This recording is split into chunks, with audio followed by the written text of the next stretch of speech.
Gazette du Togo, une vision sur l'actualité togolaise et sur le monde. Dimanche 11 avril 2021, bonjour et merci de nous rejoindre en direct sur Pyramide FM. Le soir, nous sommes en rediffusion. La semaine qui s'achève n'est plus seulement celle de la Covid. La pandémie s'est retrouvée plusieurs colistiers au plan politique. Depuis un an, les acteurs politiques du Togo vivent leur confinement. D'ailleurs, comme le résumait l'idée, ne devrait-on pas être en vie d'abord pour faire ensuite la politique? La politique s'est trouvée une petite brèche. C'est Fonia Simbe en compagnie d'Emmanuel Macron qui ont célébré les bonnes relations entre Lomé et Paris. Mercredi, le chef de l'État atterrit en France pour une visite officielle. Un déplacement de force n'a suscité autant d'intérêt et parfois de la controverse. Yves Le Drian dira que la lettre de félicitations envoyée à Lomé était authentique. Elle relève de la courtoisie internationale. Agbe Kodio répondra que le ministre français des Affaires étrangères fait injure à la vérité des urnes au Togo.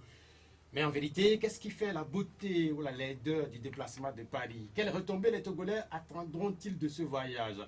En vérité, tout se passe comme si Paris reste le principal acteur du jeu politique dans ce qui était appelé le précaré français. La France-Afrique serait-elle toujours en vie comme au temps de Jacques Foccart ou de Jeannot Lacaze?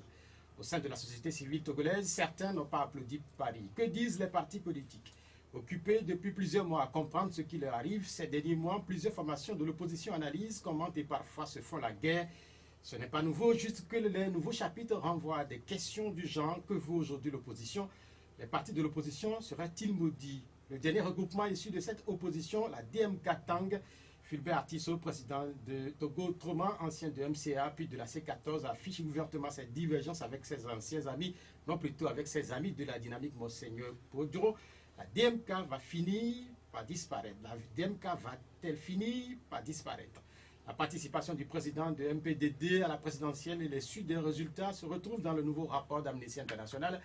Rapport accablant pour le pouvoir, titre plusieurs parutions. À la lecture, l'ONG de défense des droits de l'homme recense plusieurs cas. Arrestations et détentions arbitraires, restrictions de liberté ou encore manque d'équipement de protection pour le personnel soignant en temps de Covid. La pandémie, c'est désormais 116 décès et 9190 guéris. Parmi les personnes guéries, plusieurs acteurs publics, dont King Messan, Maître Dodi Apevon, Jean-Pierre Fabre ou encore Éric Dupuis. Ce dernier est le conseil spécial du président de l'ANC. Le parti aux couleurs orange est au cœur de l'actualité. Son leader, issu depuis quelques jours des critiques, notamment de Jerry Tama ou encore d'Innocent Kagbara, le parti a également perdu la mairie de Lac 3. Pour mieux comprendre toute cette actualité, nous avons le porte-parole de l'ANC, Éric Dupuis, répondra aussi aux questions sur 96 50 34 37 et puis 70 43 09 70. L'émission est mise en onde par Boga Koudouyor. Éric Dupuis, bonjour. Bonjour monsieur Atiobé, bonjour madame, bonjour monsieur.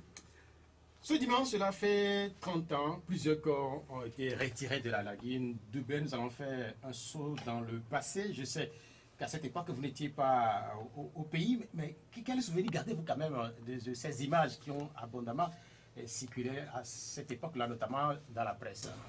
Vous savez, à l'époque, j'étais en Europe, et plus précisément en France, quand la nouvelle est arrivée, on était choqués et attristés parce que on était loin de notre pays. J'étais loin de mon pays et je suivais de près ce qui se passait ici.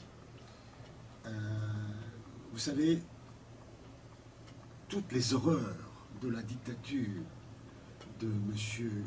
Gnassingbé et Adima, si on devait les relater, on n'en finirait pas. Des massacres, il y en a eu des tonnes au Togo. Et cette affaire de la lagune de Baie, Jean-Pierre Fabre, qui s'était présenté très tôt le matin à la lagune, nous en a parlé souvent. Et jusqu'à présent, il en garde un souvenir terrifiant. Terrifiant parce que des hommes et des femmes bouffis, gorgés d'eau, certains avec des balles dans le corps. C'était une horreur. On ne pouvait pas imaginer que ce régime autocrate ait pu aller jusqu'à cela. Il s'agissait, d'après ce que je crois savoir, des jeunes qu'on a tués et qu'on a jetés dans l'eau Et certains, on les a acculés à sauter dans l'eau et s'en est suivi des noyades. Cela a continué après. Il y a eu d'autres massacres. Il y a eu des enfants qui ont été tués à Lomé, à Sokolé, à Dapaon, un peu partout, il n'y a pas longtemps encore. Parce que les crimes politiques au Togo restent impunis et cela continue, malheureusement. Et puis souvenez-vous, il n'y a pas encore très longtemps, vous parliez tout à l'heure de la Covid. Pour la Covid, des Togolais sont tombés sous des balles, assassinés des forces de sécurité, des forces militaires de notre pays. C'est attristant, c'est inadmissible. C'est d'autant plus... Ce que vous racontez là, on a l'impression, et c'est le sentiment qu'un certain nombre de Togolais ont, que le Togo est relativement habitué à de la violence politique. C'est une réalité, c'est une réalité. C'est-à-dire que la vie humaine dans notre pays, aux yeux de ceux qui dirigent ce pays, n'a pas d'importance. Tant que vous n'êtes pas de leur clan, on peut vous massacrer à merci. Je peux vous parler de nombreuses personnes que j'ai connues et qui sont aujourd'hui mortes parce qu'on leur a tiré dessus. Je peux vous parler des gens qui sont blessés à vie, un œil arraché, des genoux abîmés, des balles dans le corps. Et c'est toujours le même régime RPT UNIR qui régente ce pays depuis plus de 60 années. On a fait donc un bref retour sur le passé, mais dans le présent, il y a toujours des morts. Et certains, cette semaine, nous ont quittés. J'ai une petite liste devant moi, puisque j'ai la liste de 2 journalistes, Diossou Mensa Lucien de Combat du Peuple et Julien Aïe de Nouvel Écho. Ils nous ont quittés cette semaine, de même que l'ancien président de l'Assemblée nationale, Daoukou Péré. Et lui aussi, il a quitté le monde des vivants, Gabriel Ampan Johnson, ancien président de l'Université de Lomé. Pour tout ce beau monde-là, quel est votre commentaire? Beaucoup ont mis cette semaine des rites partout et des sincères condoléances. Quel est votre commentaire? Oh, vous savez, quand il s'agit de la mort de quelqu'un, on est attristé, puisque personne ne vient sur cette terre pour y rester ad vitam aeternam. C'est un passage. On vient donc du moment où on est, on sait que le jour viendra où on va disparaître. C'est le lot de chacun. Qu'est-ce que ça nous amène à avoir comme réaction? C'est que quand on vit, il faut avoir en mémoire qu'un jour on va disparaître. Je ne connais pas vos collègues journalistes qui s'en sont allés cette semaine, mais je connais le président Daoukou Péré, puisque en 2010, je l'ai côtoyé au sein du FRAC pendant la campagne présidentielle.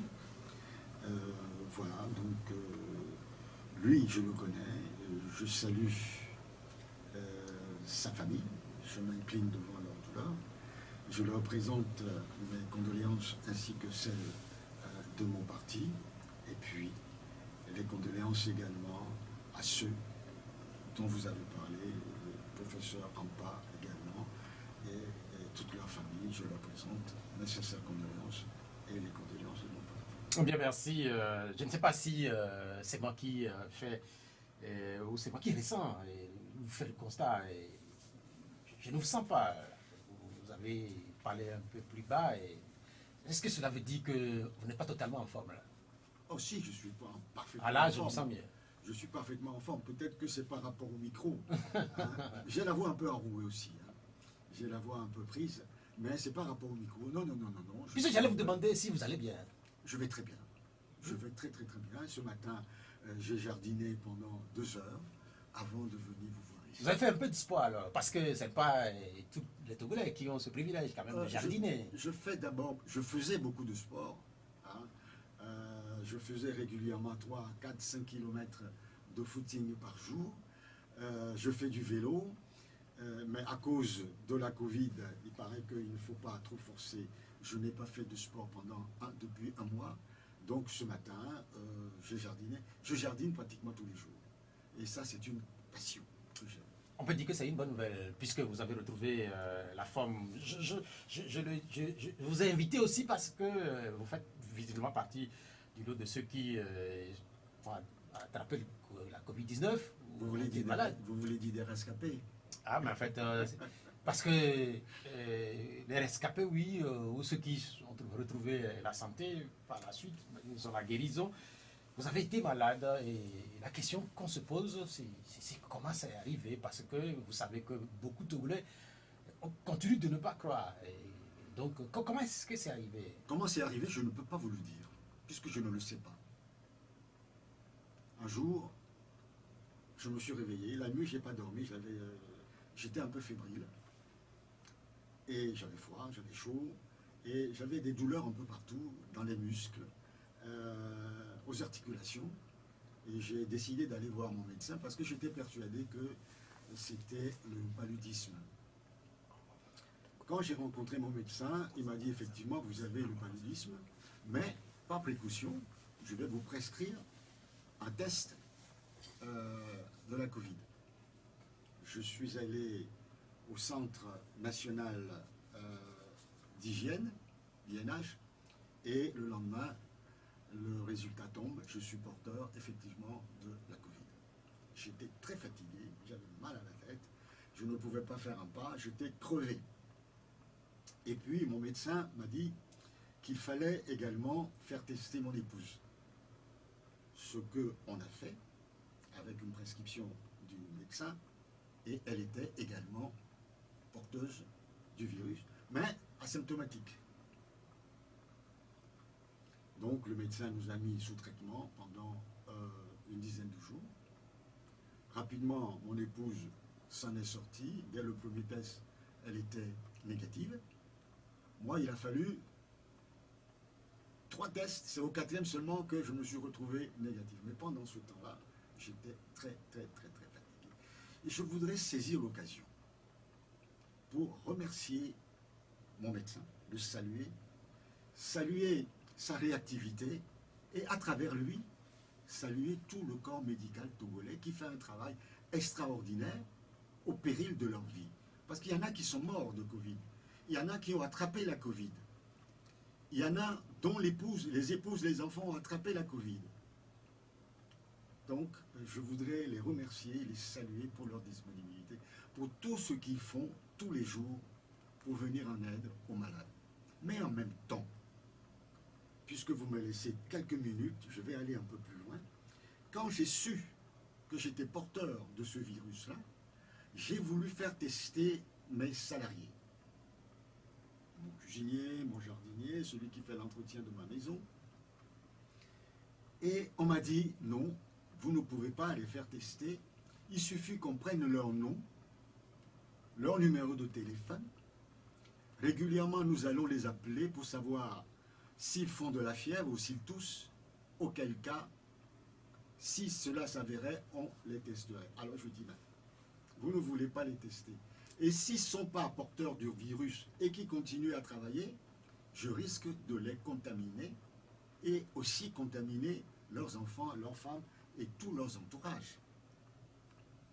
Alors, de guerre lasse, j'ai pris sur moi de faire venir quelqu'un pour les tester. Et heureusement, ils étaient tous négatifs. Et je les ai mis en congé pendant 15 jours, en attendant que moi-même, je sois totalement guéri, négatif, avant qu'ils ne reprennent leur travail. C'est très grave parce que si vous êtes porteur de la maladie et que vous êtes asymptomatique, vous pouvez contaminer les autres, vous pouvez contaminer votre entourage. Il y a des gens qui en meurent régulièrement. Il y a des centaines de personnes qui sont atteintes tous les jours, notamment à Lomé, de cette pandémie. Et j'ai l'impression que l'information ne circule pas suffisamment. Combien coûte le test? Le test, normalement, est gratuit. Normalement, est gratuit. Ça a été gratuit pour mon épouse, pour mes salariés. Mais moi, quand je suis allé à l'INH avec une prescription médicale, parce que j'étais malade, je faisais de la fièvre, on m'a pris 25 000 francs. Maintenant, à la fin du test, Si pendant les 10 jours, vous avez été soigné et que le dernier test vous révèle négatif, pour avoir le rapport, il faut payer 10 000 francs ou alors vous vous contentez du certificat de guérison produit par votre centre médical. Alors, permettez-moi, monsieur Atioubé, que j'ajoute une chose. De grâce, chers compatriotes, la vie vaut la peine d'être vécue. Je sais ce que c'est que d'avoir attrapé cette maladie. Je sais ce que j'en ai souffert dans ma chair. Ça peut tuer. Et ça tue régulièrement. Mais ce que vous racontez... Attendez, deux petites minutes. Allez-y. Je voudrais vous inviter, chers compatriotes, je voudrais vous inviter à aller voir vos médecins. Dès que vous vous sentez mal, le palu, on a l'habitude de se traiter soi-même. Mais à partir de ce moment-ci, si vous avez des symptômes de palu, allez voir vos médecins, allez consulter. Et si vous savez que vous êtes porteur de la maladie, de grâce, dites-le autour de vous. Dites-le autour de vous, de votre entourage. Tout ce que vous avez rencontré, que ce soit professionnel, familial, dites-leur pour qu'ils aillent se faire tester. Et il faudrait maintenant que l'État prenne en charge ces tests-là. Il ne faut pas dire aux gens, attendez 10 jours, 15 jours avant de se faire tester. Si quelqu'un vient dans un centre ou aller à l'INH pour dire, j'ai été en contact avec quelqu'un qui est porteur du virus, il faudrait systématiquement les tester. Ce que vous racontez, c'est bien, mais on a l'impression que vous vous êtes fait traiter dans un cadre hors CHR de Lomé. En réalité, quand quelqu'un est malade, la personne est internée au CHR. Vous avez dit que vous avez vu votre médecin personnel. Racontez-nous un peu aussi ça, cette séquence. Vous avez vu votre médecin personnel, et vous êtes interné à la maison. Comment ça s'est passé? J'ai vu mon médecin traitant qui m'a donné tout de suite un protocole assez bon, puisque ça m'a permis de m'en sortir très rapidement et sans séquelles. Et mon médecin m'a suivi régulièrement, donc régulièrement on s'appelait, il m'envoyait des SMS pour savoir comment ça allait, et moi je lui rendais compte régulièrement. Donc je suis resté chez moi pendant les 15 jours, même 20 jours, puisque j'ai attendu encore quelques jours avant d'être négatif. Puisque je me suis imposé que tant que je ne serai pas négatif, je ne bougerai pas. Donc j'ai passé 20 jours à la maison. Et voilà, donc on peut se faire soigner à la maison. Le problème, monsieur Atioubé, c'est la prise en charge rapide, la rapidité dans la prise en charge. Si vous êtes pris en charge rapidement, vous pouvez être soigné à domicile. Mais si vous êtes pris en charge à partir du moment où les complications sont présentes, il vaut mieux aller dans les centres spécialisés. Et d'ailleurs, vous êtes contraint d'y aller. Si vous sentez que vous avez un début de palu et qu'on vous détecte le virus, tout de suite, il y a un protocole qui est mis en place. Et ce protocole-là peut vous permettre de ne pas aller au centre spécialisé pour le traitement de cette pandémie. Maintenant, si, en dehors de ça, vous avez des problèmes respiratoires et des problèmes graves, ou que vous-même, vous savez que vous avez d'autres maladies aggravantes, il vaut mieux aller dans un centre spécialisé tout de suite. Les maladies aggravantes, on le sait, hein, il y a une tension élevée, il y a des problèmes cardiaques, il y a le cancer, il y a certaines maladies comme le cancer, il y a le diabète, et ce sont des maladies qui sont dites aggravantes de la pandémie. Si vous êtes porteur, si vous avez déjà des maladies lourdes et que vous vous soignez déjà pour d'autres maladies, il vaut mieux en parler à votre médecin et qu'il vous oriente vers les centres spécialisés. Visiblement, c'est comme si en dehors des médecins dédiés à la lutte contre la pandémie, d'autres médecins maîtrisent aussi le protocole. Ah oui, bien sûr, moi je pense que tous les médecins togolais, moi j'ai beaucoup d'amis médecins, ils maîtrisent tous, je le pense. Moi, la rapidité avec laquelle mon médecin a pris en charge mes souffrances m'a conforté et dans l'idée que nous avons des médecins très compétents au Togo. Et je me demande parfois pourquoi les gens se sentent obligés d'aller à l'extérieur pour se faire soigner. Peut-être parce que c'est un manque d'équipement.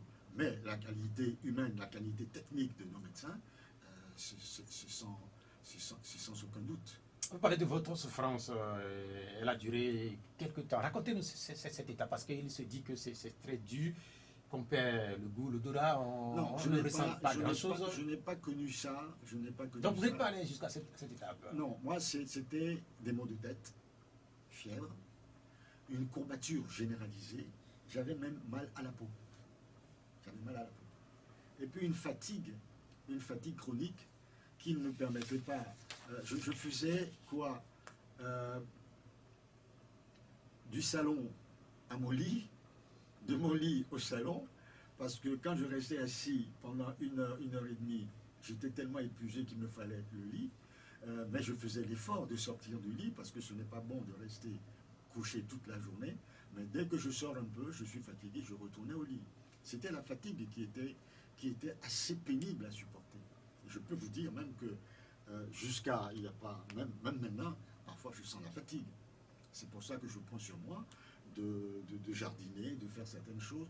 Parce que bon, cette fatigue-là, il faut la traiter avec de la vitamine C, avec quelques activités, et puis continuer à manger. Parce qu'il y a aussi, quand moi, à mon cas, c'est que je n'avais envie de rien, je n'avais même pas envie de manger.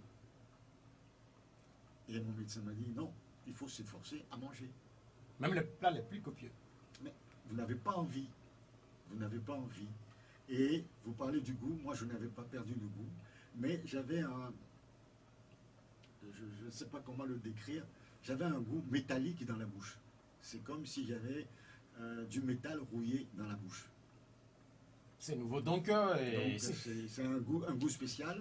Peut-être que c'est dû aux médicaments, peut-être que c'est dû à je ne sais pas. Mais je n'ai pas perdu le goût ni le droit. Ce que vous dites, vous n'êtes pas la première personne à le dire, puisque d'autres personnalités avant vous ont témoigné. Et vous savez aussi que suite à ces témoignages, il y a eu beaucoup de polémiques dans le pays. Et que répondez-vous à tout cela? Quand vous étiez malade, vous ne l'avez pas dit. Maintenant, vous retrouvez la santé. Je ne souhaite pas, même à mon pire ennemi, d'avoir cette maladie. Je connais beaucoup de personnes qui en sont mortes. Je connais beaucoup de personnes qui en sont mortes. Et ceux qui racontent des histoires, j'ai vu comment certaines personnes malpensantes, envieuses, ont critiqué Paul Dodi Apévon et Jean-Pierre Fabre après leur déclaration sur les radios. Oh bon Dieu, j'ai pitié de ces gens. J'ai pitié d'eux. Mais de notre mal, on ne doit pas en rire. Prions Dieu qu'il veuille tous nous absoudre. Nous, tous, y compris eux. Mais comment comprendre et que Dieu protège leur famille et eux-mêmes. Qui ne tombent pas malades. Contre cette pandémie, c'est tout le mal que je leur souhaite. Oui, ça doit avoir une explication quand même au Togo, et on sait que les Togolais aiment bien critiquer. Non, c'est de la méchanceté gratuite. Vous pouvez parler de méchanceté. C'est de la méchanceté, c'est les petites histoires. Mais comment comprendre ça, que au final, Kim Il-sung qui témoigne, au final, Jean-Pierre Fabre qui témoigne, au final, avant même, il y a eu certaines personnalités issues du pouvoir. Et puis, beaucoup de Togolais disent que finalement, vous avez reçu de l'argent. Mais c'est tout simplement parce que ces gens-là ne voient que l'argent partout. Quand vous faites pipi là, on va dire que c'est parce qu'on vous a payé pour faire pipi là. Mais c'est devenu tellement ancré dans leur esprit, dans leur subconscient, que ces gens, peut-être qu'eux-mêmes, toute leur vie, ont reçu de l'argent et ne savent pas faire autre chose que de recevoir de l'argent pour pouvoir faire quelque chose dans leur vie. C'est peut-être eux qui sont de cette nature-là. Mais bon, tout à l'heure, je vous disais, M. Athiobé, que je demande à tous les Togolais, à tous mes compatriotes, que s'ils sont atteints de cette maladie, s'ils sont porteurs de ce virus, ce n'est pas une maladie honteuse. Qu'ils aient le courage d'en parler. Nous, on a la chance de pouvoir en parler à la radio. Ceux qui ne peuvent pas venir à la radio, ils doivent en parler autour d'eux, à leur famille, à leur entourage professionnel, à leur entourage social, pour dire attention, je suis porteur de ce virus, vous avez eu contact avec moi, peut-être que vous l'êtes aussi, allez vous faire tester. C'est nécessaire, c'est nécessaire, c'est un devoir citoyen, c'est un devoir humain, que ceux qui en rient restent dans leur bêtise. Vous savez, ces gens-là qui en rient, quand l'année dernière on a parlé de Covid, ils en ont ri. Monseigneur Poudjou en a ri en disant que c'est inventé et que c'est politique. J'ai eu à répondre à cela. Je m'en souviens. On ne peut pas amener à la politique un problème aussi grave qui concerne tout le monde entier. C'est une pandémie. Et réduire ça à la politique politicienne, c'est petit. C'est petit. C'est inadmissible. Et je ne peux même pas le comprendre, parce que ça me fait tellement pitié que je ne peux même pas analyser leur comportement. Ce qui est sûr, le positionnement des uns et des autres sur la question de la pandémie au Togo a évolué depuis, puisque ce que vous citez ont compris, depuis que le mal, il est là et qu'il faudrait se protéger. Est-ce qu'ils ont besoin d'attendre d'avoir compris?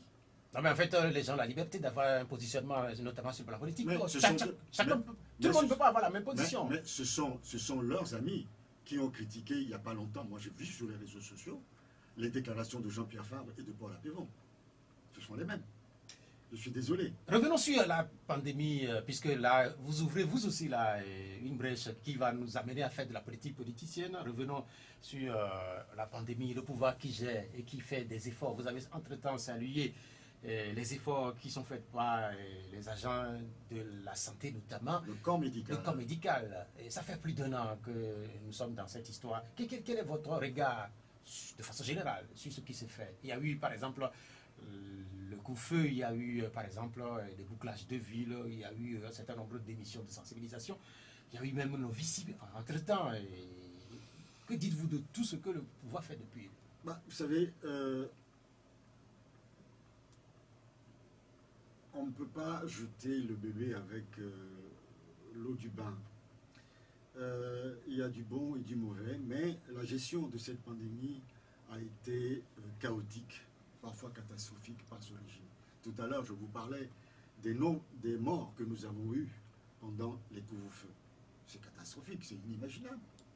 C'est inimaginable que pour une pandémie, une maladie qui concerne toute la population, on puisse tirer sur des gens, et des gens qui, parce qu'ils n'ont pas de toilettes chez eux, se lèvent la nuit pour aller faire leurs besoins dehors, on leur tire dessus. C'est ça la gestion d'une maladie. C'est une question qu'il faudrait qu'on se pose. Et puis, les couvre-feux, aujourd'hui nous sommes toujours en état de siège, bientôt pendant 2 ans. Oui. Toutes les libertés sont interdites. Pas 2 ans quand même. Bientôt ça va faire 2 ans. Puisque c'est reporté à 6 mois. Bon, ça va faire 2 ans bientôt. Et tout ça là, c'est chaotique, ce n'est pas réfléchi, ce n'est pas ordonné. Et tout à l'heure, je vous citais aussi l'exemple que si vous allez à l'INH aujourd'hui pour vous faire tester, on va vous dire non. Pourquoi? Est-ce que vous êtes malade? Est-ce que vous avez la fièvre? Est-ce que vous toussez? Si vous n'avez pas tout ça, attendez chez vous. Tant que vous n'avez pas tout ça, vous n'avez pas besoin de venir vous faire tester. Vous pouvez vous faire tester si vous voyagez, auquel cas vous payez 25 000 francs. Est-ce que ce n'est pas juste une question de moyens? Parce qu'on n'a pas assez de réactifs peut-être? On dit aux gens, voilà, restez chez vous. On empêche des gens de sortir de telle heure à telle heure, que ce soit dans telle zone, le problème n'est pas résolu, on remet ça ailleurs. Pendant qu'on disait que, par exemple, on va prendre un exemple tout proche, pendant des mois on a dit que la distance, il faut respecter la distance sociale, il ne faut pas se retrouver à plus de 15 ensemble, mais vous allez le dimanche à la plage, il y a des milliers, des dizaines de milliers de personnes agglutinées là-bas. À la plage de Lomé? À la plage de Lomé. C'est réglé depuis quelques jours. Ah ben, ils ont mis combien de temps pour s'en rendre compte? Il y a un préfet quand même à Lomé, non? Et sur cette voie-là, les ministres y passent tous les jours. Il y a aussi un maire. Il y a un maire. Il n'y a pas un maire à Lomé. Il y a plusieurs maires. Il y a plusieurs maires à Lomé. Dont Jean-Pierre Fabre. Donc Jean-Pierre Fabre qui avait posé le problème à plusieurs reprises au préfet et au ministre de l'administration territoriale. Mais ils ont mis combien de temps pour régler ce problème-là? Quand moi, je dis, je suis porteur du virus, je souhaite qu'on teste mon personnel, on me dit non, ils peuvent continuer librement à travailler, l'essentiel c'est qu'ils portent leur masque et garder la distance. Même mon cuisinier. Tant qu'il n'a pas la maladie, on n'a pas besoin de les tester. Donc tout ça là, ça fait désordre. On aurait pu trouver moyen pour tester le plus grand nombre et veiller à tester surtout les personnes qui ont eu contact avec les malades. Ce que vous décrivez ou ce que vous dénoncez là. Aujourd'hui, vous allez en Allemagne, vous, monsieur Atioubé, vous allez dans un centre commercial, vous pouvez acheter des tests. Vous parlez de l'Allemagne, nous sommes au Togo. Vous allez en France, vous allez Non, dans en fait, une pharmacie, vous avez des autotests que vous pouvez acheter. Est-ce qu'on ne peut pas, c'est-à-dire à des sommes modiques, est-ce qu'on ne peut pas s'approvisionner Vous savez même. un produit? Oui, mais vous savez même que les vaccins que nous avons dans les pays africains, ces vaccins ont été subventionnés. Donc quand vous parlez des tests, notamment à retrouver dans les supermarchés. Ils n'ont pas été subventionnés, ils ont été offerts. Quand vous parlez, oui, subventionnés par quelqu'un. Oui, c'est clair. La comparaison, je crois que cette comparaison elle est difficile à réaliser parce que l'Allemagne, c'est l'Allemagne. La France, c'est la France. Mais on dépense des sommes folles pour l'armée, on dépense des sommes folles pour des politiques de prestige, on dépense des sommes folles pour voyager, ainsi de suite. On ne peut pas trouver ce qu'il faut pour soigner les pauvres populations. Vous savez, là on parle de gens qui ont la faculté d'aller vers les médecins. Imaginez nos compatriotes qui sont dans les villages, qui sont éloignés des centres de soins, qui n'ont pas de médecins dans leur village. Est-ce que vous les avez recensés dans ceux qui sont porteurs de la maladie et ceux qui en sont morts? Il y a des milliers de morts dus à la Covid, et ce n'est pas recensé parce qu'on ne sait pas. Non, mais vous parlez du Togo? Je parle du Togo. Non, mais en fait, on ne le sait pas. Quand vous parlez de milliers de morts, quand même, ça doit être très exagéré. Chaque année, combien de morts il y a au Togo? Oui, mais je ne sais pas, les gens ont déjà meurent de plusieurs maladies. Mais Mais vous savez ce qui se raconte? Non. Les gens disent plutôt que le pouvoir togolais exagère les chiffres des morts. C'est carrément le contraire de ce que vous dites. Moi, je ne dis pas ça. Moi, je dis, je ne dirais pas que le pouvoir, le régime RPT minore les morts, mais je dis que le recensement n'est pas fiable. Bien. Le recensement n'est pas fiable parce que ce qui se passe au fin fond des villages un peu partout du nord au sud, personne ne les recense. Vous êtes dans votre village, vous faites de la fièvre, vous décédez demain, on ne vous amène pas dans un centre, on ne vous amène pas à l'hôpital, on va vous enterrer tout de suite sans savoir de quoi vous êtes mort. Nous sommes en train de jeter un regard sur ce que le pouvoir fait depuis un an. Et il y a eu beaucoup de sensibilisation. J'espère que vous appréciez. Beaucoup de sensibilisation, mais je trouve que la communication, il manque beaucoup de choses à la communication, parce qu'il faut appeler les gens à se faire tester. Il faut appeler plus largement les gens à aller se faire vacciner. C'est vrai, on vous envoie des SMS sur votre téléphone, mais combien ont les téléphones, combien savent de Togolais savent lire? Il faut une communication par approcher les populations, notamment les populations des villages, les populations de l'intérieur du pays, et organiser une prise en charge beaucoup plus rationnelle que ce qui se fait actuellement. On sait que votre président a été testé positif. Il a fait une communication en appelant les Togolais à prendre au sérieux cette maladie. Vous faites la même chose. Est-ce qu'au-delà de ce que vous faites là, notamment dans nos studios, comme on sait que votre parti, vous avez l'habitude de faire des tournées et d'aller chez les gens, leur parler, notamment dans les villages. C'est vrai aussi qu'on ne veut pas qu'il y ait beaucoup de rassemblements. Mais est-ce qu'il y a des initiatives de ce genre-là que se fait par vos points focaux à l'intérieur du pays, en appui à ce qui se fait déjà par le pouvoir? Nous le faisons régulièrement. Nous n'avons pas de points focaux. C'est le RPT uni qui a des points focaux. Nous avons des fédérations, des sections. Non, ça veut dire pratiquement la même chose. Et des sous-sections. Les fédérations, nous avons un peu plus d'une centaine. Et chaque fédération a à peu près une dizaine de sections sous son autorité. Et puis les sections ont à peu près une dizaine en moyenne de sous-sections sous leur autorité. Donc à travers ces canaux, toutes les semaines, de manière régulière, nous informons les populations, nous les sensibilisons notamment sur cette maladie. Vous savez, quand le président a été malade, on a communiqué au parti, le parti le sait, du bureau national aux sous-sections, tout le monde est sensibilisé et on a demandé à tous les militants qui pouvaient aller se faire tester ou se faire vacciner de le faire. Parlons justement de vaccination. Je ne sais pas si vous l'avez déjà fait, vous. Je ne l'ai pas encore fait puisque mon médecin m'a dit que après la guérison, il faut attendre une semaine avant de se faire vacciner. J'ai attendu un peu plus d'une semaine, 10 jours. Donc demain matin, je vais me faire vacciner, mon épouse et moi. L'AstraZeneca, qui est toujours au cœur de certaines polémiques depuis dans le monde. Vous savez, il n'y a pas de médicament sans risque. Même quand vous prenez de l'aspirine, vous encourez des risques. Vous pouvez avoir des problèmes rénaux. On a utilisé la quinine dans ce pays pendant des années contre le palu. Il y a des gens qui sont restés paralysés aujourd'hui à cause de la quinine. Je vais vous parler de moi. Je n'aime pas trop parler de moi, mais je vais vous parler de moi. Allez-y un peu plus fort. Ma sœur, celle qui est née après moi directement, a eu la polio. Jusqu'à aujourd'hui, elle a perdu un bras, le bras droit.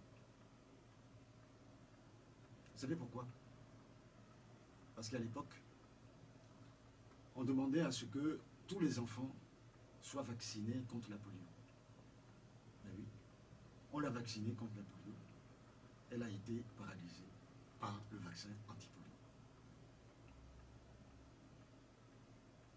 Jean-Pierre Fabre, son frère jumeau a vécu la même chose. Son autre petit frère a vécu la même situation. Tout vaccin comporte des risques. Tout médicament comporte des risques. Quand vous prenez les papiers que vous trouvez dans votre boîte de médicaments,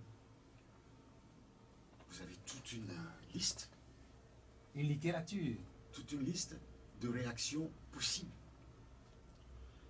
Donc maintenant, ce qu'il faut faire, c'est de quantifier, c'est de comparer le bien que vous pouvez en tirer et le danger que vous courez.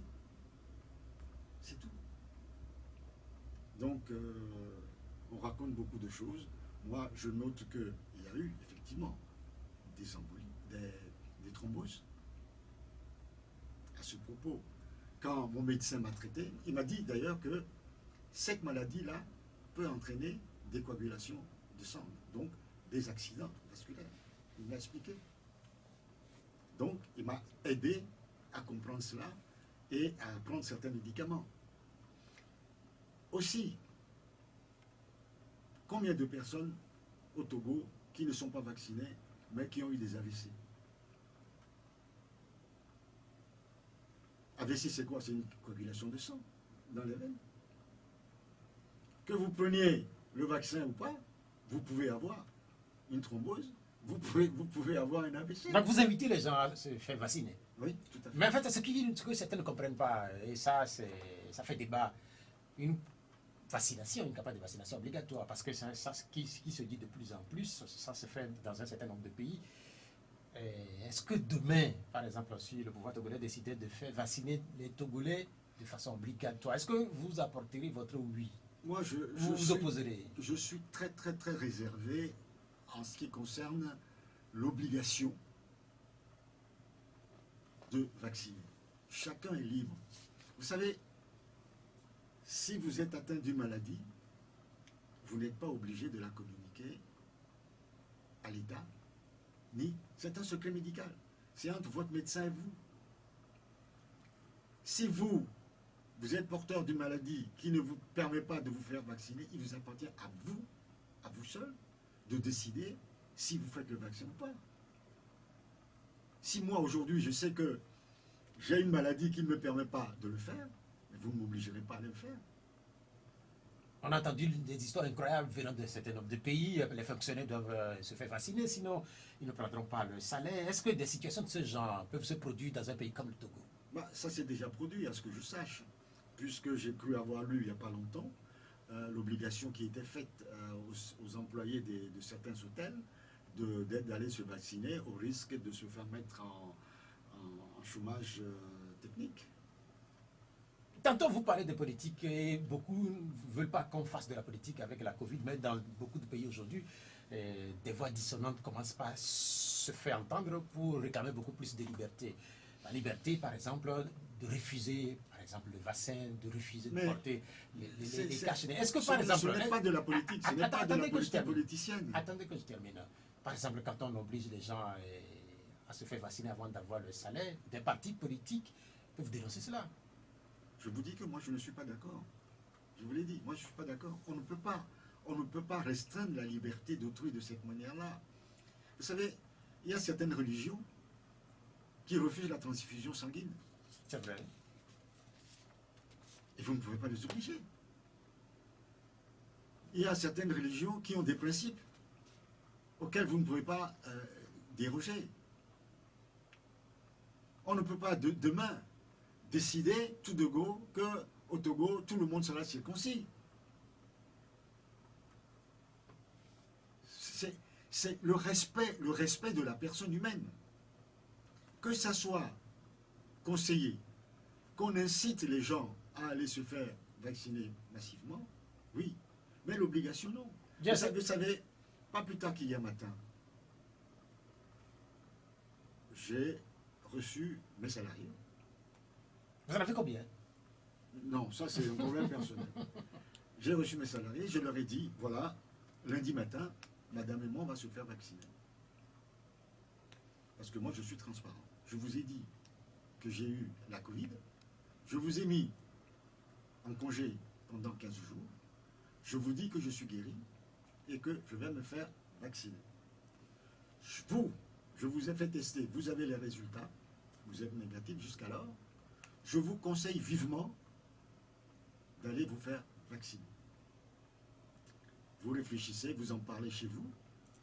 Si lundi, en venant au travail, vous décidez de vous faire vacciner, c'est avec plaisir que vous viendrez avec moi, qu'on aille ensemble se faire. Mais vous ne les obligez pas. Je ne les oblige pas. Bien, merci. Nous avons... Mais je suis prêt à faciliter la procédure pour vous. Nous avons suffisamment parlé de vaccins et on sait que vous êtes un acteur politique. Et dans une minute, les auditeurs doivent en principe intervenir dans l'émission comme c'est de tradition, mais je vais le prendre quelques minutes pour vous interroger sur quelques sujets d'actualité politique, notamment le déplacement du chef de l'État, Faure Gnassingbé, qui était en France cette semaine. Vous savez que ce déplacement, il a été commenté.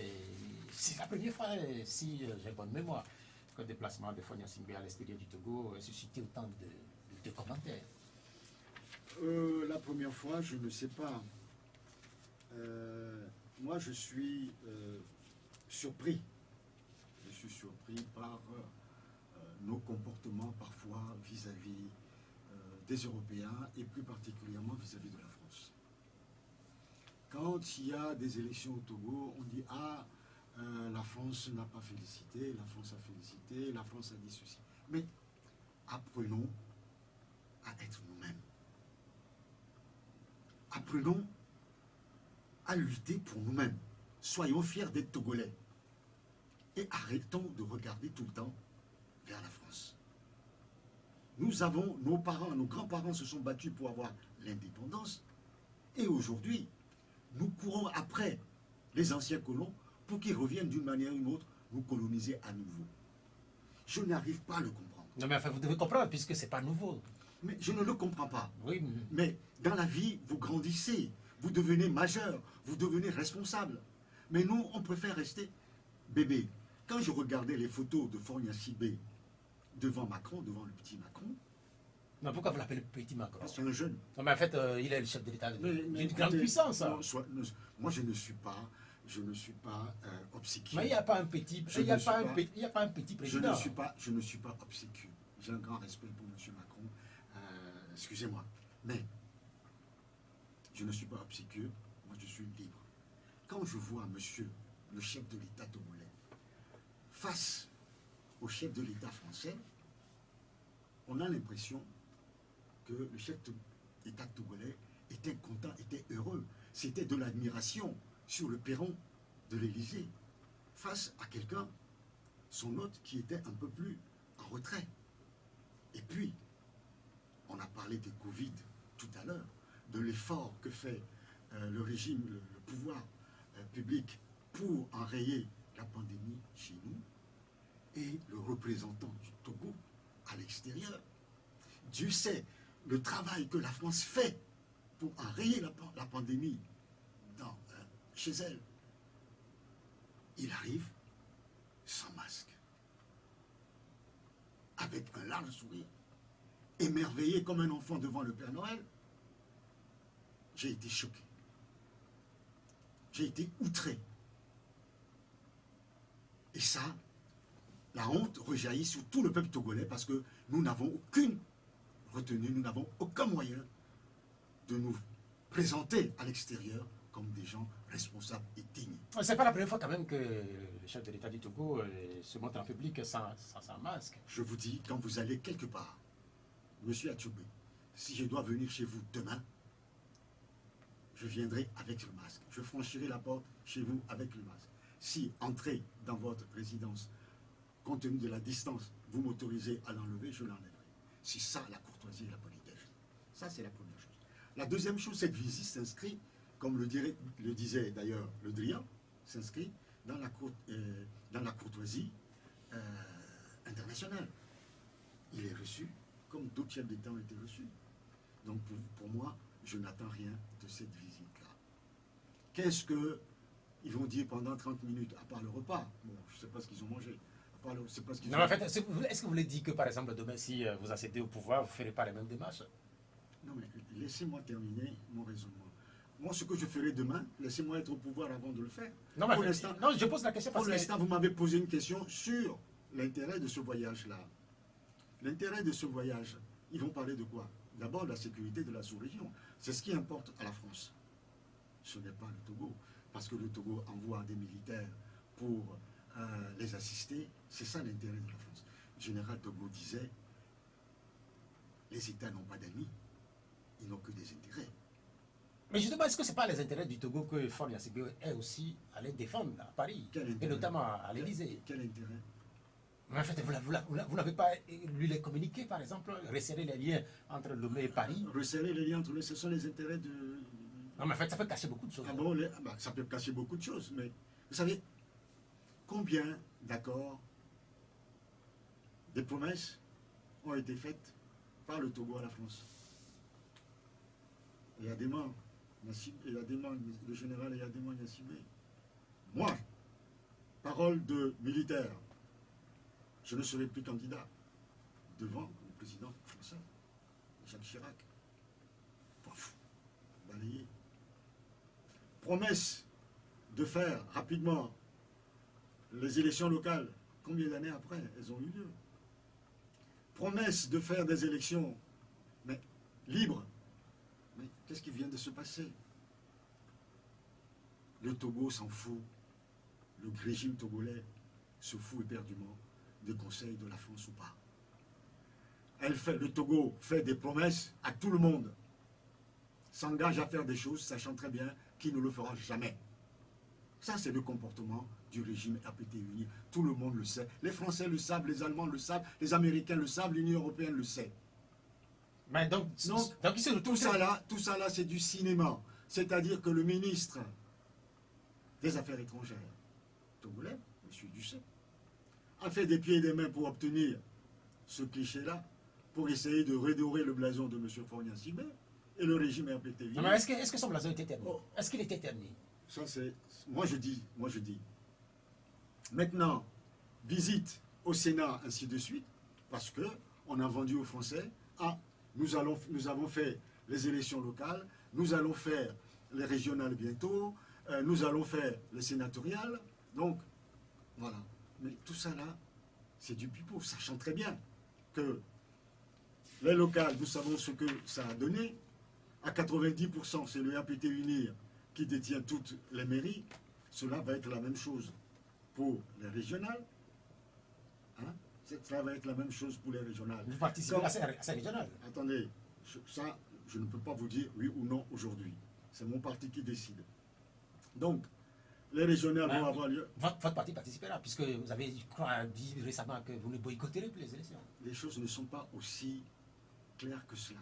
On a dit que le Conseil national a proposé, a demandé d'éviter de boycotter les élections. Chez vous ici, je l'ai dit d'ailleurs, en disant que aucun parti politique ne peut dire dorénavant je ne participerai plus ou je participerai à tout.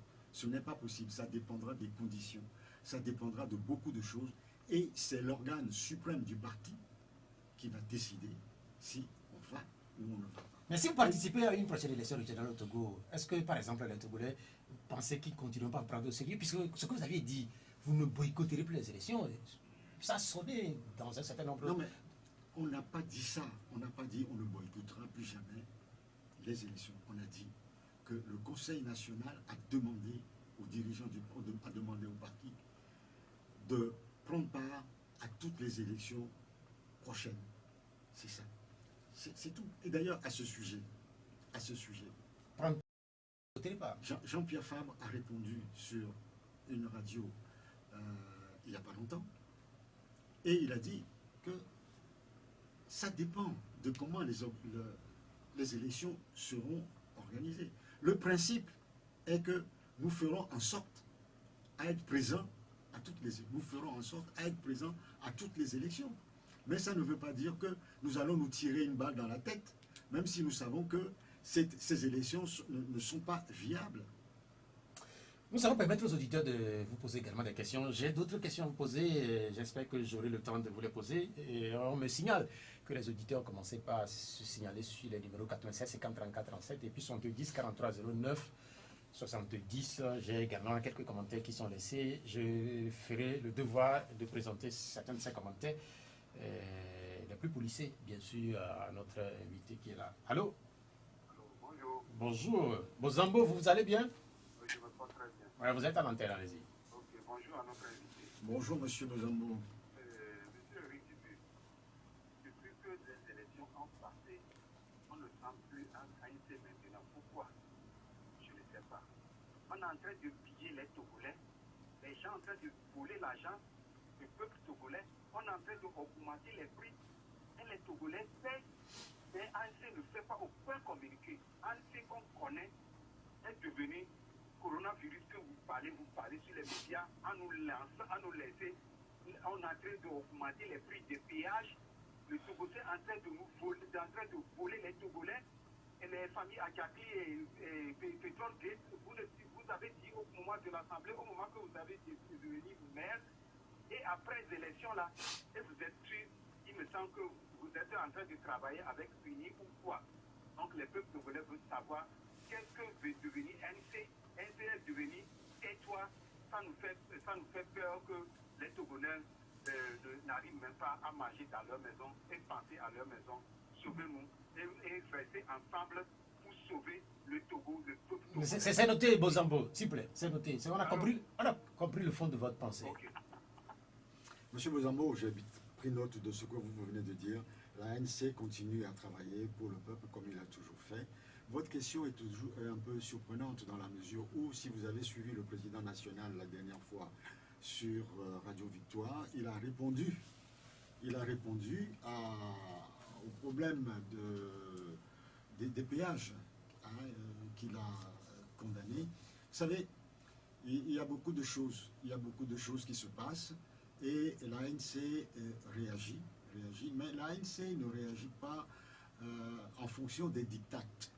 L'ANC réagit en fonction des éléments qu'elle analyse beaucoup, travaille beaucoup pour comprendre la situation avant de réagir. Parce qu'à l'ANC, nous ne faisons pas de la politique spectacle.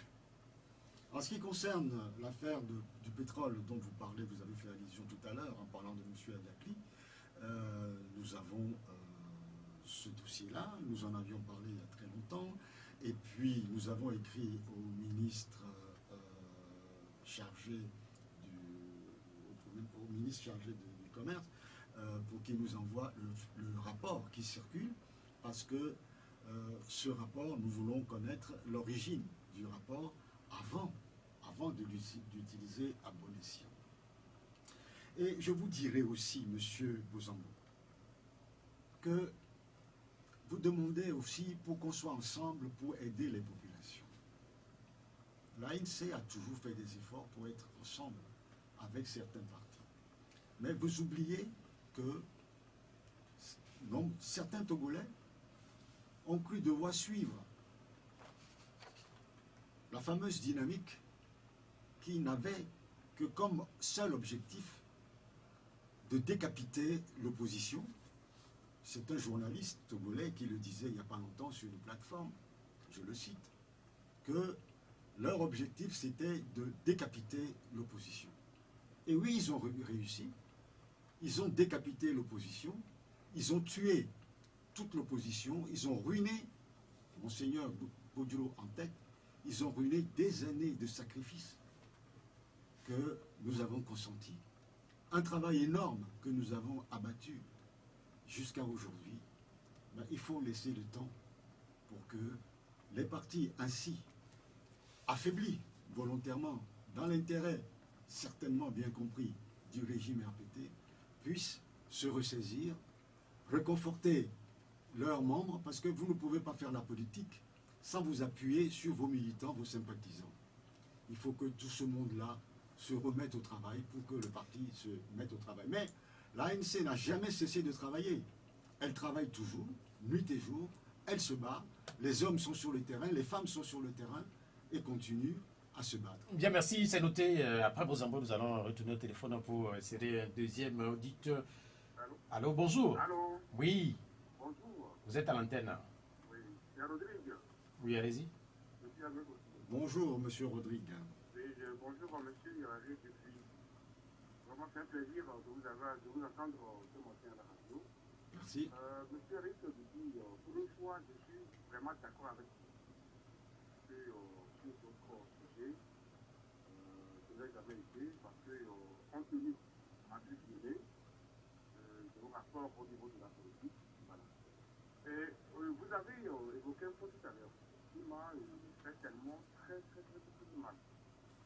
Vous avez été certain politique. En principe, selon ce que le collègue d'élu nous a dit au niveau de la démission officiellement, lorsque un cas est avéré, il faudrait que tout le reste soit mis en quarantaine et que l'on puisse voir ce qui se passe réellement. Mais là, ce que vous voulez dire tout à l'heure, c'est pas ça.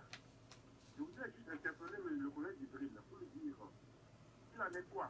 Vous soit parce que vous êtes d'un bon politique, ou bien comment? Parce que dans cette histoire, il n'y aura pas de bon politique, mais on doit avoir une union sacrée pour essayer de vaincre l'ennemi que nous ne voyons même pas. Le chef de l'État, lui-même, il a le dire. Comme quoi, on a un ennemi commun, invisible. Vraiment, monsieur Duby, bravo pour votre courage. Et puis, secondo, pour dire la visite du président à l'Élysée, je dis, c'est un événement.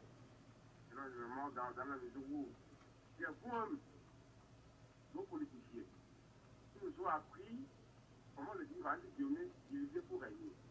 Vous vous êtes jamais fait entendre. Il n'y a jamais d'union. Aujourd'hui, on dit telle personne, il y a tel regroupement, demain, ça ressort. Le lendemain, ça ressort. Mais finalement, on est où? Moi, j'ai toujours dit, il n'y a pas de position au Togo, mais ce sont des ventrues. Vous m'excusez le terme, mais franchement, excusez-moi, ce sont des ventrues, il n'y a pas de politicien. Rodrigue. Merci Pierrot. Oui, merci. Merci, bon dimanche. Nous allons, puisqu'il a laissé juste des commentaires, nous allons, après Rodrigue, insérer un troisième auditeur. Allô? Allô, bonjour. Oui, allô. Oui, vous êtes à l'antenne, votre nom? Oui, c'est Denis. Comment vous allez? Très bien. Oui, votre question. Bonjour, monsieur. Excellence, bonjour. Bonjour. Bon, d'abord, je suis très ravi de vous écouter tout à l'heure, que vous êtes en train de corriger ce que la décision qui avait sorti Conseil de la en disant qu'elle va participer, elle ne boycottera plus une élection. Je pense que c'est une correction que vous êtes en train de faire là-bas. Ah, je suis très ravi de ça.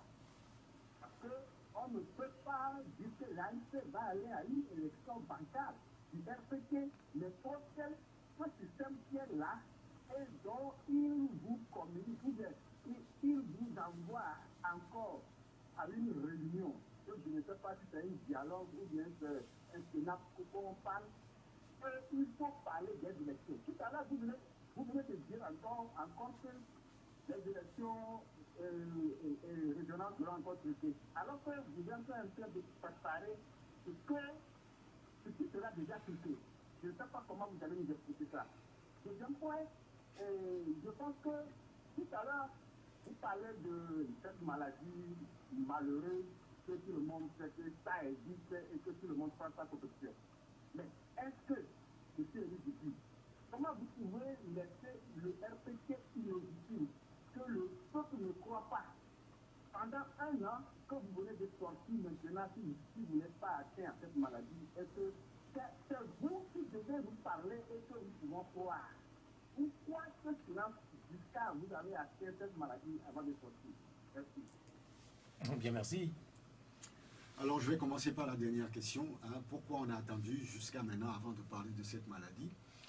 Je vous ai dit tout à l'heure que quand la maladie a été annoncée dans ce pays il y a un peu plus d'un an, que certaines personnes avaient dit que c'était une maladie inventée, une maladie juste politicienne. Et que j'avais réagi, moi, Éric Dupuis, en disant que c'était irresponsable dans la mesure où cette maladie était en train de créer des ravages un peu partout, notamment en Europe. Donc ce n'est pas nouveau, ce n'est pas la première fois. Mais si on avait à l'époque soutenu ce que disait le régime en disant attention, la maladie, donnez des conseils aux populations, imaginez ce que nous aurions reçu comme bois vert. On nous aurait critiqué de partout en disant que nous sommes des affidés du régime RPT UNIR, qu'on a changé de veste, ainsi de suite. Tout dernièrement seulement, j'en ai parlé tout à l'heure, Maître Paul Apévan, Dodji, Jean-Pierre Fabre ont parlé de leur maladie, hop, ils ont reçu de l'argent pour venir intervenir à la radio, dans le même sens que le régime. Ainsi va le Togo, ainsi va notre pays. Que vous fassiez bien, on vous critiquera. Que vous fassiez mal, on vous critiquera toujours autant. C'est tout simplement parce que ce pays n'a plus de sens. On n'a plus de sens. Vous savez, quand vous êtes perdu dans la forêt ou dans la nature, vous cherchez le nord pour pouvoir vous orienter. On n'a plus de sens d'orientation dans notre pays. On critique tout, on insulte tout, on invente tout. Mais c'est à qui la faute? C'est à qui la faute? Moi, je ne me pose même pas de savoir c'est à qui la faute. Je me dis, c'est parce que quand vous vivez sous une dictature depuis plus de 60 ans, ça formate les esprits, ça détruit l'homme, ça détruit la notion de la liberté, ça détruit le bon sens. C'est ça. Et puis, pendant longtemps, on vous donnait l'argent pour que vous insultiez telle personne, que vous racontiez des histoires sur telle ou telle personne. Et c'est devenu maintenant une habitude, c'est devenu une seconde nature pour certaines personnes. Vous savez, il y a tout un travail qu'on doit faire dans ce pays, et il faudrait exorciser ce pays, il faudrait faire venir des psychologues, psychanalyser ce pays pour qu'on puisse repartir à nouveau. Je crois que c'est fini. Ça fait la troisième personne que nous avons. On va insérer la quatrième. Allô? La quatrième, est-ce qu'on l'a? Allô? Oui, alors. Oui, bonjour. Oui. Bon, juste pour. Ouais, votre nom d'abord. Non, c'est Georges. Oui, Georges. Oui. Et Allô, Georges. Georges. Je crois que Georges, on l'a perdu. Est-ce qu'on peut insérer quelqu'un d'autre à la place de Georges, puisque Georges, on l'a perdu? Allô? allô? Bonjour. Oui, c'est C'est Rodrigue qui revient, s'il vous plaît. Rodrigue, vous revenez, je vous tolère pour la deuxième fois, la troisième fois, et je serai obligé de vous couper, puisque faut laisser la place aussi à d'autres personnes. Allez-y.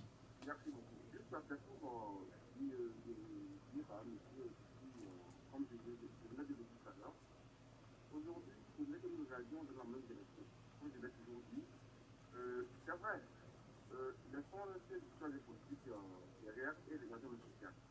Comme il a dit tout à l'heure, il a donné des exemples vraiment très choquants et puis très vraiment frappants.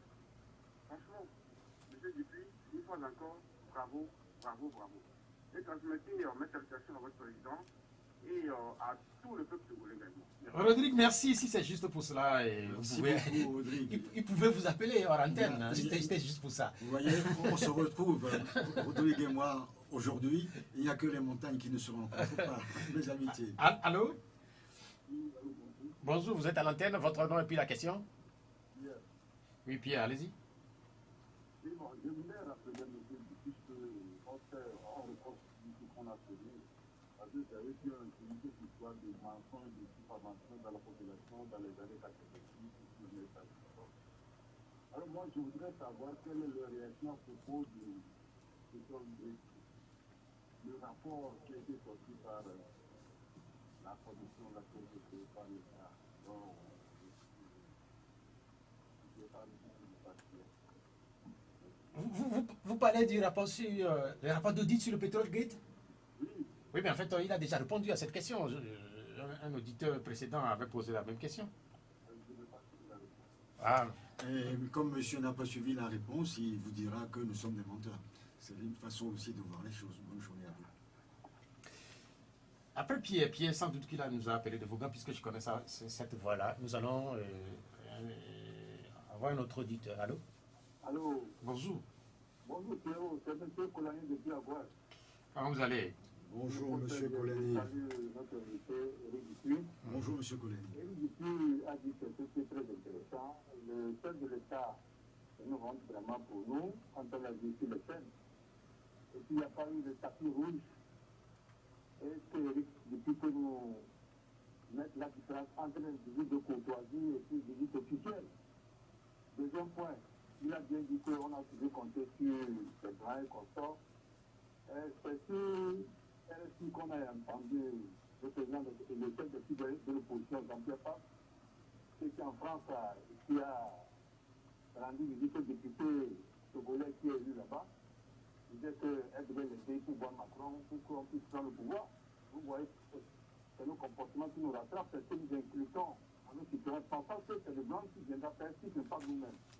C'est nous-mêmes les Togolais, c'est nous qui subissons cette honte-là. C'est le Togolais qui le subit. Un chef d'État qui est mal accueilli comme ça. C'est pas bien. Non, mais en fait, vous dites qu'il est mal accueilli? Il a été bien accueilli, ça. C'est pas un tapis rouge. Vous l'avez vu? Alors, Il a été accueilli à l'aéroport, là. C'est notre ambassadeur qui est parti le prendre. oui, en fait, oui, par rapport à ces...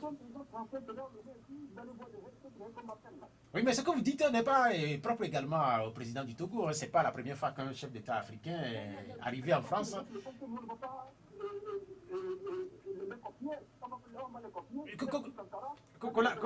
Colani, on a bien... Colani, s'il vous plaît, on a compris votre position.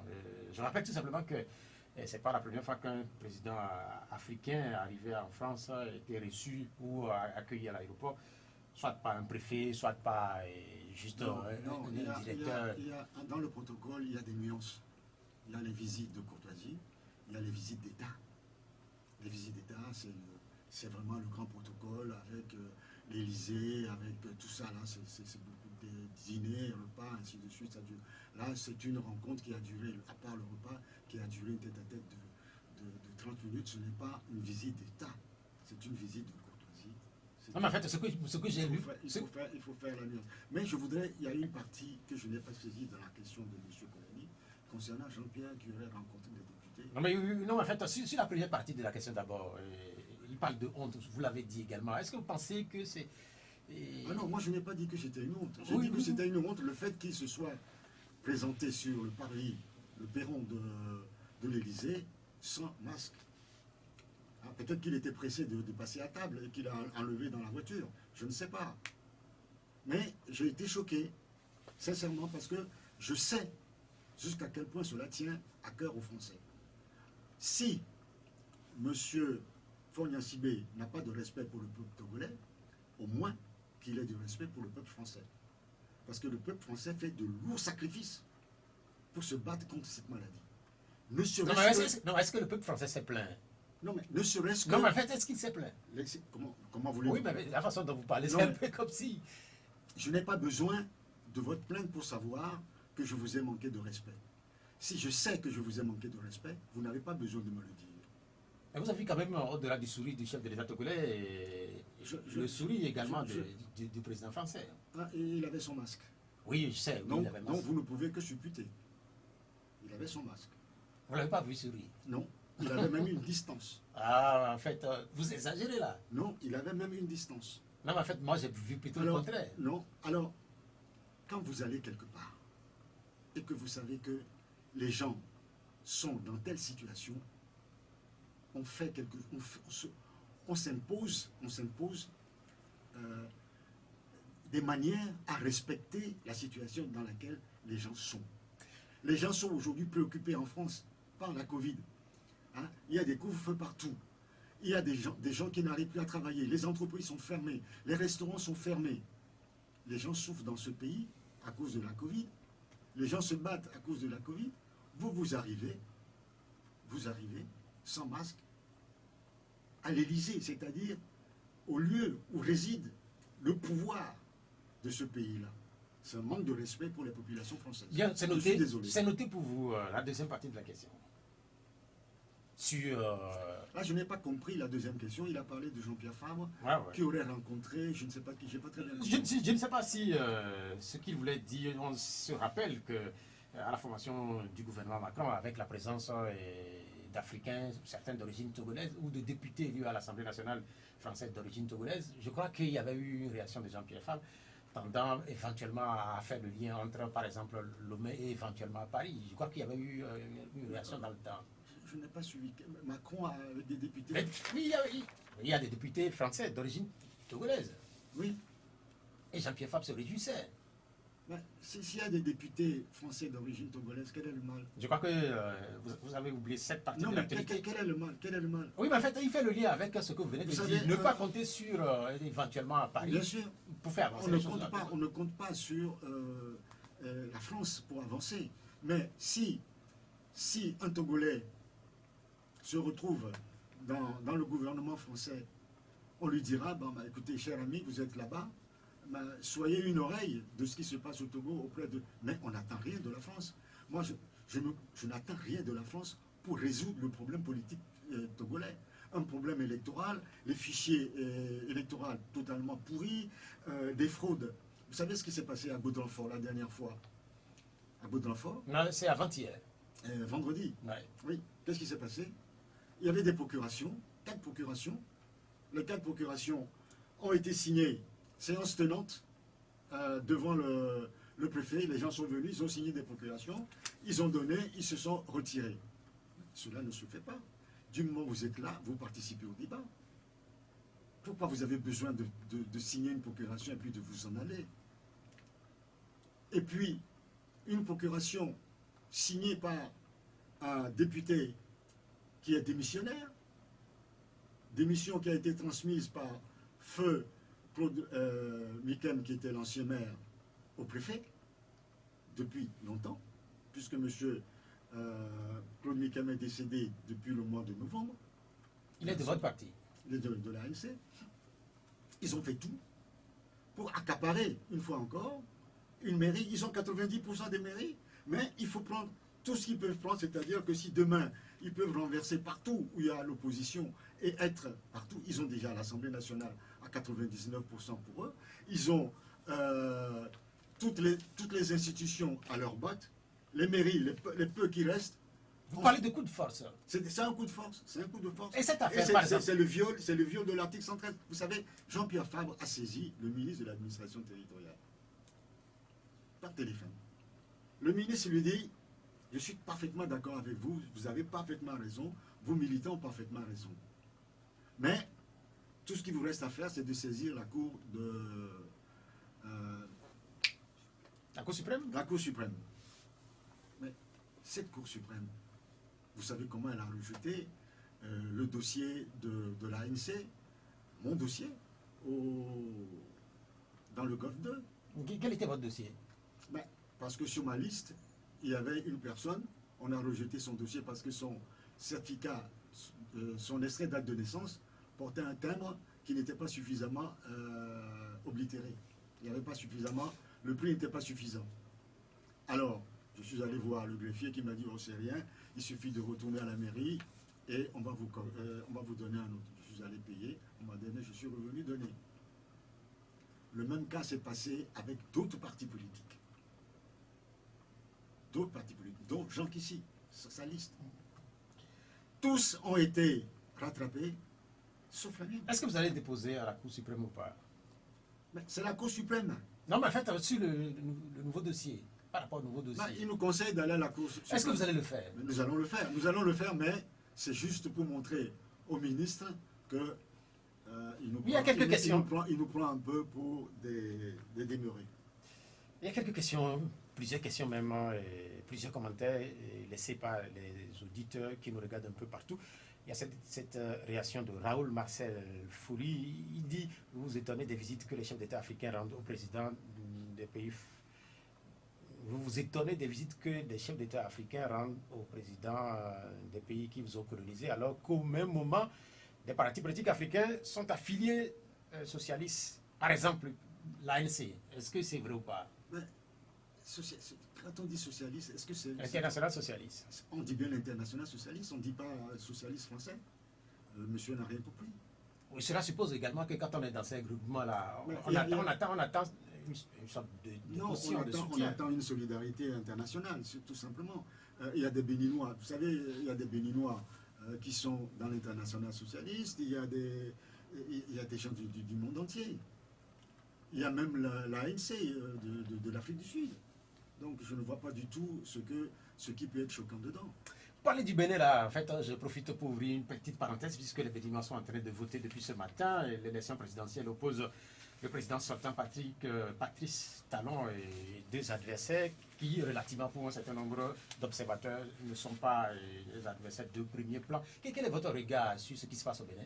Je suis très attristé par ce qui se passe au Bénin parce que d'une part, le Bénin a été pour nous depuis 1990 un modèle de démocratisation, rappelez-vous, avec Monseigneur de Souza, en moins de 10 jours, ils ont balisé la voie pour la démocratie après de nombreuses années de dictature, colonel Mathieu Kérékou. Et ils ont connu l'alternance à plusieurs reprises, d'abord avec Nicéphore Sogolo, qui a eu 2 mandats. Au terme de son mandat, il y a eu l'élection de Yahi Boni, qui s'est passée sans effusion de sang. Et puis, voilà, au terme de ces 2 mandats, Monsieur Talon. Donc, pour nous, c'était un exemple à saluer dans l'espace de l'Afrique francophone. Et ce que le Togo n'a jamais connu, parce qu'il ne faut pas oublier que depuis l'assassinat de Sylvanus Olympio, il y a une petite parenthèse avec le président Nicolas Gruniski, et depuis, c'est la famille Nassibé qui régente ce pays jusqu'à aujourd'hui. Il n'y a jamais eu d'élection transparente, il n'y a jamais eu d'alternance politique au Togo depuis ces années. Ça, tout le monde le sait. Donc, pour moi, c'était une déception de voir qu'aujourd'hui, ce pays est en train de sombrer dans le chaos, parce que je ne peux pas supporter qu'une armée qui est financée par les citoyens puisse tirer sur les citoyens, les tuant ou les blessant grièvement. L'armée doit être au service du peuple et non au service d'un individu. Quand on parle de talent, selon un certain nombre de Béninois. Je ne veux pas... vous savez, quand on parle du Bénin, du Ghana, ce sont des pays frères. Du Burkina, ce sont des pays frères. Parce que tout un chacun que nous sommes Togolais, nous avons un parent dans ces pays-là. Mais justement, quand on parle de Alors, président Talon, est-ce que vous permettez? Beaucoup disent que c'est beaucoup de transformation. Et quand vous allez à Cotonou, quand vous allez dans plusieurs villes du Bénin, je ne sais pas si vous êtes allé ces derniers temps dans ce pays-là. Je vais souvent. Beaucoup disent que c'est un président qui travaille. Non, mais c'est pas ça. C'est pas ça. Moi, je ne mets pas en cause la capacité de travail de M. Talon. Moi, je dis une seule chose, qu'il faut faire en sorte que le peuple béninois se retrouve lors des élections. Il y a eu des alternances politiques sans heurts jusqu'à présent, et je souhaite vivement que cela continue ainsi. Quand on introduit dans la loi des textes qui excluent, ça crée toujours des problèmes. On ne peut pas exclure d'une manière ou d'une autre. Moi, je parle d'une manière ou d'une autre. Dans la mesure où on cherche à exclure une partie des citoyens, ça crée des tensions. Ça crée des tensions, et ces tensions-là peuvent dégénérer. Donc, c'est tout ce que je dis. Mais ce qui est à l'actif de M. Talon, je respecte. Ce qui est à l'actif du peuple, je le respecte. Moi, je parle de démocratisation d'un pays. Et je suis contre toute manipulation des textes pour pouvoir exclure Pierre-Paul ou Jacques. Rodolphe Nyorofu, qui doit se trouver, si mes notes sont exactes, qui doit se trouver du côté du Japon, il souhaiterait que vous lui parlez un peu des prisonniers politiques, parce que c'est vrai qu'il y a actuellement une initiative tendant à faire libérer les prisonniers politiques. On trouve Claude Abegambi, on trouve également le professeur Dosset à la manette, et un commentaire sur cette initiative. Moi, je les salue pour ce travail-là qu'ils font. Hein. Vous savez, Jean-Pierre Fabre s'est battu beaucoup pour la libération des prisonniers politiques, notamment en 2018, où il avait conditionné sa participation aux discussions avec la CEDEAO à la libération de nombreux prisonniers. Vous savez, quand on parle de prisonniers, la NC en sait quelque chose. Pendant des années, nous avons supporté plusieurs prisonniers à nos frais, que ce soit leur nourriture, leurs soins, ainsi de suite, les prisonniers de l'ANC, et voire même les prisonniers de BNP. Et nous avons tout fait pour obtenir leur libération. Donc nous sommes très très très sensibles à cela, et je ne peux que saluer l'effort qui est fait actuellement par le professeur David Dosset et autres pour la libération de ceux qui restent encore en prison. Il y a une personne qui me vient à l'esprit, un certain Bogo. Ce serait un étudiant qui aurait été arrêté il y a très longtemps lors d'une manifestation des étudiants. Cette personne est toujours en prison sans aucune raison. Et je me rappelle que Jean-Pierre Fabre en avait parlé à plusieurs reprises. Il en avait parlé, il a écrit, il a saisi le ministre de la Justice. Il en a parlé devant moi au président ghanéen, il en a parlé devant moi au président guinéen, aux représentants de la CEDEAO, et il a mis Bogo à tête de liste. Ils ont libéré tout le monde, sauf lui. Et un jour, on était en débat politique à Accra, et Jean-Pierre a posé la question. Non, c'était dans une plénière à Lomé, à l'hôtel du 2 février. Il a posé la question disant, qu'est-ce qu'il a fait exactement? Qu'est-ce que vous lui reprochez exactement à ce garçon-là? Et le ministre de la Justice a dit, ah, c'est un dossier que je ne maîtrise pas. Il faut que je fasse voir ce dossier-là. Je vous reviens. Et jusqu'à aujourd'hui, cette personne... Est-ce que c'est un dossier que vous allez relancer ou pas? C'est un dossier que Jean-Pierre avait relancé à maintes reprises. Bien, maintenant, quand vous parlez de Jean-Pierre Fabre, c'est vrai qu'il a été malade lui aussi, et qu'il est guéri, il a repris ses activités. Quand on était en studio, même vous lui avez passé un coup de fil. Et comment se porte-t-il? Il va très bien, il va très bien. Vous savez, c'est un homme qui est bâti en béton, hein, donc un grand sportif. Il a été bien secoué par la maladie, il a perdu quelques kilos, ce qui lui fait du bien d'ailleurs, parce que quand on perd un peu de kilos, vous savez, moi aussi j'ai perdu quelques kilos, ça fait plaisir. Il a repris ses activités, donc nous avons nos réunions régulières. vous savez, à l'ANC, compte tenu de la Covid, parce que tout à l'heure, j'ai abordé le problème de la Covid face à l'activité politique. Aujourd'hui, les activités politiques sont freinées par la Covid, par les interdictions de rassemblement, ainsi de suite. Mais nous continuons à envoyer des petites équipes dans nos fédérations pour soutenir nos militants et nos sympathisants. Nous continuons nos réunions régulières. Il y a toujours le comité politique hebdomadaire, voire bi-hebdomadaire. Le comité restreint du président se tient très régulièrement, 1 à 2 fois par semaine. Et puis, il n'y a que le bureau national qui a du mal, parce qu'au bureau national, nous avons 70 personnes. Et aujourd'hui, pour réunir 70 personnes, plus le secrétariat et autres, lors d'une réunion, on atteint déjà 80 passés. Cela est très difficile. Donc, on fonctionne de manière un peu inhabituelle, en se fondant essentiellement sur le comité exécutif. Il n'y a pas longtemps, il y a eu un certain nombre de courriers que nous avions pu consulter, nous venant de la diaspora, les sections de l'ANC à l'extérieur du pays. Qu'est-ce qui se passe en réalité autour de votre parti? Est-ce que, pour certains, comme il le prédit, est-ce que c'est le début de la fin? De la fin de quoi? Vous savez, l'ANC a plus d'une centaine de fédérations. Il faudrait que vous sachiez d'abord comment fonctionne l'ANC. Moi-même, je suis président fédéral dans Golfe 2. Une fédération est constituée d'élus.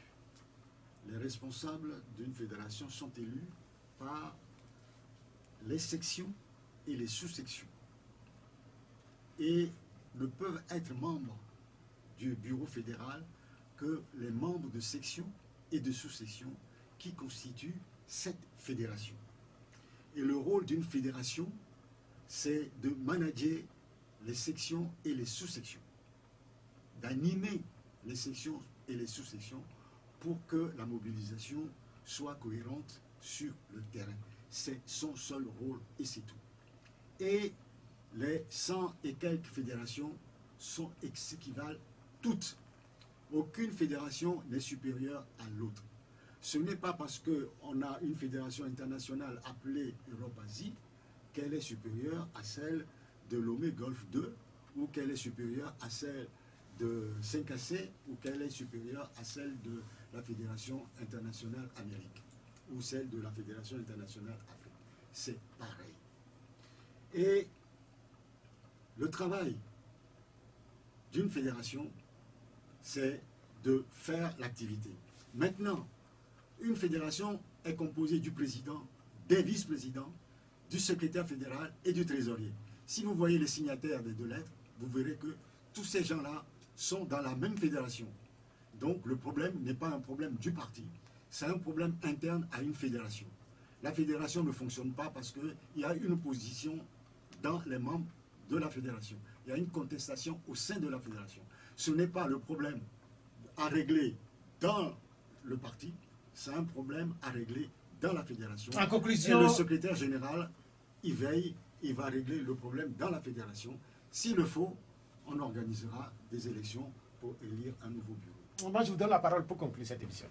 Je vous remercie beaucoup, monsieur Atioubé, de m'avoir invité. C'est ma première émission après cette petite maladie. Et vous voyez, bon, avec vous, je reprends le collier et la force. Et j'espère qu'on va se retrouver très bientôt. À ceux qui ont téléphoné, je les remercie. Vous avez tous des questions pertinentes, très intéressantes. Et ceux qui s'inquiètent par le silence de l'ANC, je peux vous rassurer, l'ANC n'est pas silencieuse. Elle travaille, elle est à vos écoutes.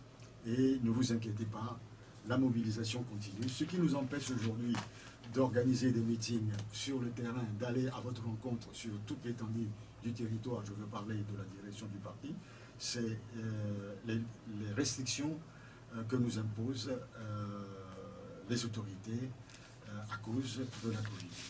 Nous allons trouver des moyens pour que le président, avec sa délégation, puisse aller vous voir partout où vous vous trouvez le plus rapidement possible. Je vous remercie. Merci d'être venu, Éric Dupuis, de l'Alliance nationale pour le changement. Cette émission, elle s'achève. Merci à vous qui l'avez et suivi Boga Venceslas Koudoyo. Merci de l'avoir mis en onde. Je suis Pierre Boatiobé.